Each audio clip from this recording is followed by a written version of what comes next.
Marpalli media YouTube ಚಾನಲ್ಲಿಗೆ ತಮ್ಮೆಲ್ಲರಿಗೂ ಆದರದ ಆತ್ಮೀಯ ಸ್ವಾಗತ. ಸ್ನೇಹಿತರೆ, ನಮ್ಮಲ್ಲಿ ಯಥೇಚ್ಛವಾದಂತಹ ಸಂಪನ್ಮೂಲಗಳಿದೆ. ಅದನ್ನು ನಾವು ಸರಿಯಾಗಿ ಬಳಸ್ಕೊಳ್ದೇನೆ ನಮ್ಮ ಪ್ರವಾಸೋದ್ಯಮ ಹಾಗೂ ಈ ಧಾರ್ಮಿಕ ಸಾಂಸ್ಕೃತಿಕ ಏಳಿಗೆಗೆ ನಾವು ಇನ್ನಷ್ಟು ಹೆಚ್ಚಿನ ಪ್ರಯತ್ನವನ್ನು ಮಾಡಬೇಕು ಅನ್ನುವಂಥದ್ದು ನನ್ನ ಅನಿಸಿಕೆ. ನಾನು ಮೊನ್ನೆ ದಿನ ದಾವಣಗೆರೆಯ ಜಿಲ್ಲೆಯ ಹರಿಹರ ತಾಲೂಕಿಗೆ ಹೋಗಿದ್ದೆ. ಅಲ್ಲಿ ರಾಘವೇಂದ್ರ ಸ್ವಾಮಿ ಮಠಕ್ಕೆ ಹೋದಾಗ ಪಕ್ಕದಲ್ಲಿಯೇ ತುಂಗಭದ್ರಾ ನದಿ, ಅದರ ತಟದಲ್ಲಿ ಒಂದು ರೀತಿಯ 8 ಕಮಾನಿನ ಮಂಟಪಗಳನ್ನು ನೋಡಿ ಆಶ್ಚರ್ಯ ಆಯಿತು ನನಗೆ.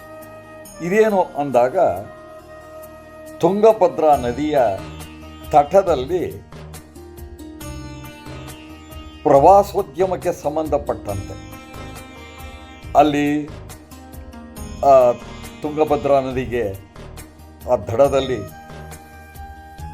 ಕಲ್ಲುಗಳನ್ನು ಹಾಸಿರುವಂಥದ್ದು, ಹಾಗೆ ಅಲ್ಲಿ ಮಂಟಪಗಳನ್ನು ಸುಮಾರು 8 ಮಂಟಪ, ಅದರ ಮುಂದುಗಡೆ ಈಶ್ವರನ ಒಂದು ದೊಡ್ಡ ಪ್ರತಿಮೆ, ಇನ್ನೂ ಕೆಲಸ ಸಾಗ್ತಾ ಇದೆ.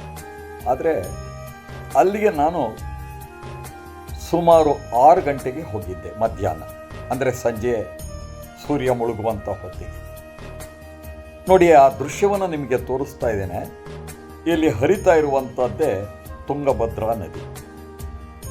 ಇದರ ಮುಂದುಗಡೆ ನೋಡಿ, ವಿಶಾಲವಾದಂತಹ ಆ ತಟದಲ್ಲಿ ಕಲ್ಲುಗಳನ್ನು ಹಾಸಿರುವಂಥದ್ದು ಹಾಗೂ ಮೆಟಲ್ಗಳನ್ನು ಮಾಡಿದ್ದಾರೆ.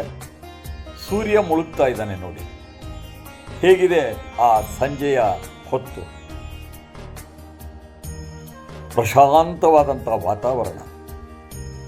ತುಂಗಭದ್ರಾ ನದಿಯಿಂದ ಬೀಸುವಂತಹ ತಂಗಾಳಿ ನಿಮಗೆ ತೋರಿಸ್ತಾ ಇದ್ದೀನಿ ನೋಡಿ. ಈಗ ತಾನೇ ಹೇಳಿದ್ನಲ್ಲ, ಸುಮಾರು 8 ಮಂಟಪಗಳು, ಅಂದರೆ ಮಂಟಪದ ಅಂದರೆ ದ್ವಾರದ ರಚನೆಯಾಗಿದೆ, ಇನ್ನು ಪೂರ್ಣ ಸ್ಥಿತಿ ಗೊತ್ತಿಲ್ಲ. ಹಾಗೇನೆ ಪಕ್ಕದಲ್ಲಿಯೇ ಬ್ರಿಡ್ಜ್ ಇದೆ ಮತ್ತು ಮುಂದುಗಡೆ ನೋಡಿ ಹೇಗೆ ಮೆಟ್ಲುಗಳು. ಇದನ್ನೆಲ್ಲ ನೋಡಿದಾಗ ನನಗನ್ನಿಸ್ತು, ನಾವು ಕಾಶಿಗೆ ಹೋದಾಗ ಅಲ್ಲಿರುವಂತಹ ಘಾಟ್ಗಳು ಈಗ ಹೊಸದಾಗಿ ಏನು ಮಾಡಿದ್ದಾರೆ ಅಂದರೆ ಮೋದಿ ಘಾಟ್ ಅಂತ ಮಾಡಿರುವಂಥದ್ದು. ಆ ರಾತ್ರಿಯ ಹೊತ್ತಿಗೆ ಅಲ್ಲಿಗೆ ಹೋದಾಗ ವಿದ್ಯುತ್ ಅಲಂಕಾರಗಳು ಮತ್ತು ಅಲ್ಲಿ ಅನೇಕ ರೀತಿ ಪ್ರವಾಸಕ್ಕೆ ಬಂದಂತಹ ಜನರಿಗೆ ಖುಷಿಯನ್ನು ಕೊಡುವಂತಹ ಮಕ್ಕಳಿಗೂ ಸಹ ಅನೇಕ ರೀತಿಯ ವ್ಯವಸ್ಥೆಯನ್ನು ಮಾಡಿರೋದು ನೆನಪಾಯಿತು. ಆ ರೀತಿಯಲ್ಲಿ ಈಗ ನಾವು ಕಾಶಿಗೆ ಹೋದಾಗ ಗಂಗೆಗೆ ಗಂಗಾರತಿ ಮಾಡ್ತಾರೆ ನೋಡಿ, ಹಾಗೆ ಸರಸ್ಸು ನದಿ ಅಯೋಧ್ಯೆಯಲ್ಲಿ. ಹೀಗೆ ಆ ನದಿಯ ತಟವನ್ನು ಧಾರ್ಮಿಕವಾಗಿಯೂ ಸಾಂಸ್ಕೃತಿಕವಾಗಿ ಬಳಸುವಂಥದ್ದನ್ನು ನಾವು ನೋಡ್ತೇವೆ. ಹಾಗೆಯೇ ಇದರಿಂದ ಪ್ರವಾಸೋದ್ಯಮಕ್ಕೂ ಸಹ ಉತ್ತೇಜನ ನೀಡೋದರೊಂದಿಗೆ ವಾಣಿಜ್ಯ ವ್ಯವಹಾರಗಳಿಗೆ, ಅಂದರೆ ಅಲ್ಲಿಗೆ ಬರುವಂತಹ ಪ್ರವಾಸಿಗರು ಆ ಸಂತೋಷದ ಸಮಯವನ್ನು ಕಳೆಯೋದರೊಂದಿಗೆ ಧಾರ್ಮಿಕ ವಿಧಿವಿಧಾನಗಳಲ್ಲಿ ನಾವು ಆ ಮಂಗಳಾರತಿಯನ್ನು ಮಾಡುವಂಥದ್ದು ಗಂಗೆಗೆ. ಹಾಗೆಯೇ ತುಂಗಭದ್ರಾ ನದಿಯೂ ಸಹ ತನ್ನದೇ ಆದಂಥ ಇತಿಹಾಸವನ್ನು ಹೊಂದಿರುವಂಥದ್ದು ನಾವು ನೋಡ್ತೇವೆ. ತುಂಗಾ ನದಿ ಶೃಂಗೇರಿಯಿಂದ ಬರುವಂಥದ್ದು, ಎಷ್ಟು ದೇವಾಲಯಗಳು ಆ ತುಂಗಾ ನದಿಯ ದಡದಲ್ಲಿ ಇದೆ ಅನ್ನೋದನ್ನು ನಾವು ನೋಡ್ತೇವೆ. ಹಾಗೆ ಭದ್ರಾ ನದಿ, ಅವೆರಡು ಶಿವಮೊಗ್ಗ ಜಿಲ್ಲೆಯ ಶಿವಮೊಗ್ಗ ತಾಲೂಕಿನ ಕೂಡ್ಲಿಯಲ್ಲಿ ಸೇರುವಂಥದ್ದು ತುಂಗಭದ್ರಾ. ಅಂತಹ ಪವಿತ್ರವಾದಂತಹ ಜಾಗ ನಮ್ಮಲ್ಲೂ ಇದೆ ಸಂಪನ್ಮೂಲ. ಅವುಗಳನ್ನು ಯಾಕೆ ಈ ಪ್ರವಾಸೋದ್ಯಮದ ರೀತಿಯಲ್ಲಿ ಬಳಸ್ಕೊಳ್ಬಾರ್ದು? ಅಷ್ಟೇ ಅಲ್ಲ, ಗಂಗಾ ಸ್ನಾನಂ ತುಂಗಾ ಪಾನಂ ಅನ್ನುವಂಥ ಮಾತು.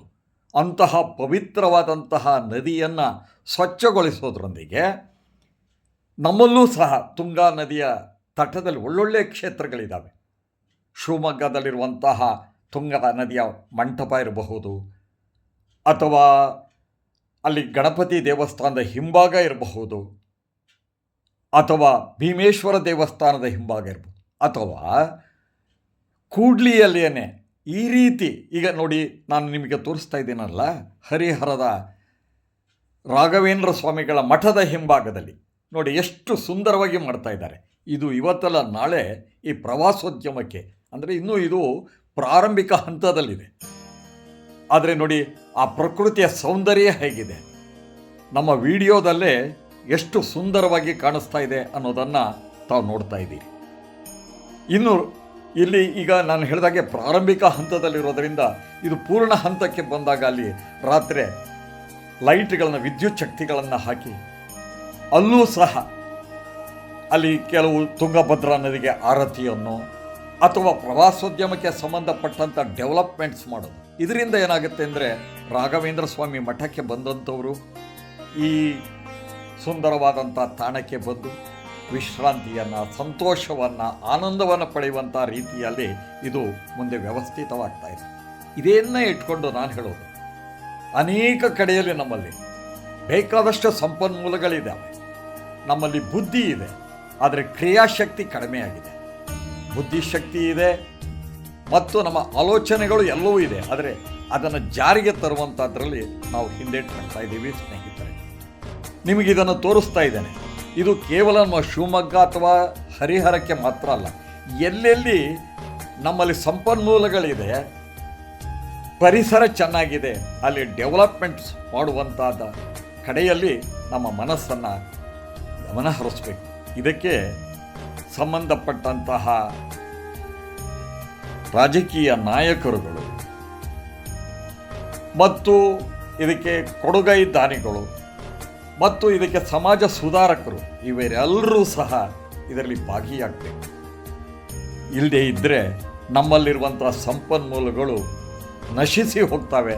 ಅಲ್ಲದೆ ನಾವು ಎಲ್ಲೋ ಇಲ್ಲದ ಜಾಗಕ್ಕೆ ಹೋಗ್ತೇವೆ. ಇರುವುದರನ್ನು ಬಿಟ್ಟು ಇಲ್ಲದರ ಕಡೆಗೆ ತುಡಿಯುವುದೇ ಮನ ಆಗಬಾರದು. ಸ್ನೇಹಿತರೆ, ನಮಸ್ಕಾರ.